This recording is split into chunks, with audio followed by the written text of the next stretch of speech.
Good afternoon, good Erev Shabbos, and welcome to BJC Mitzvah Day number 209, part 6. Using Sefer Hachinuch, a mitzvah that keeps your soul in its way. The prohibition for a male to cohabit with another male. We're in the home stretch. An androgynous, a hermaphrodite, is a person who possesses both male and female reproductive organs, and a tumtum is a person whose reproductive organ is covered by a membrane. Both are deemed to be of halachically indeterminate gender. The Chinuch mentions how this prohibition applies to such people.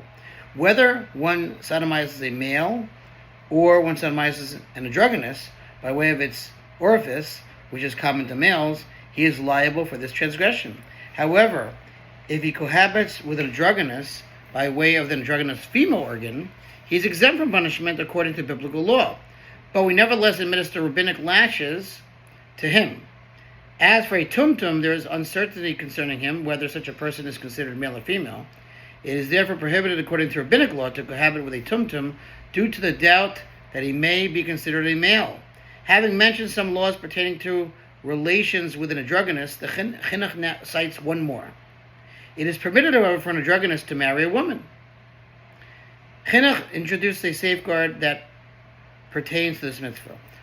Out of concern for the occurrence of cohabitation between males, the sages of blessed memory in Avodah Zarah instituted a prohibition against entrusting a Jewish boy to an idolater to teach him intellectual disciplines or a trade, since in those days all idolaters were suspected of cohabiting with other males. As for the additional details of this mitzvah, the places where they are found in the Gemara are written at the end of the parsha in Mitzvah 211.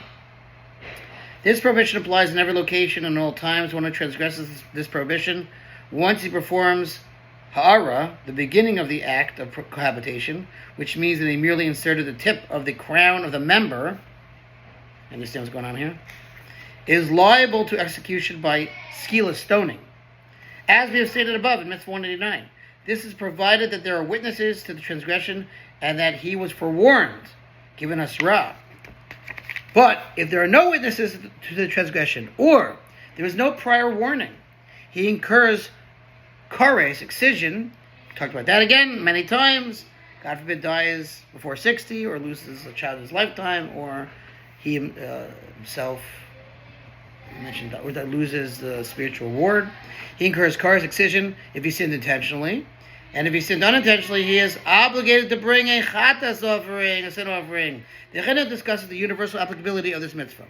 This prohibition is among the Arias prohibitions that the entirety of mankind was commanded to keep, not just the Jews.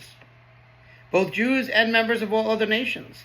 Furthermore, the Rambam of blessed memory writes that it appears to him that even Canaanite slaves are included in this prohibition of cohabiting with other males, and are put to death for transgressing it. This is despite the fact that they are not included in the Arias prohibitions that pertain to close relatives, as they are permitted to marry even their mothers and their sisters, relatives that Noachites are forbidden to marry, since they have left the category of non-Jews by becoming Canaanite slaves, but have yet to enter the category of full-fledged Jews. Nevertheless, the prohibition of cohabiting with other males, as well as the prohibition of bestiality, as we'll get to, apply to all people, even to Canaanite slaves. Wow! We finished with Mitzvah 209. Thanks for listening. Response future Mitzvah 36, 100 for the gold. Have a good Shabbos.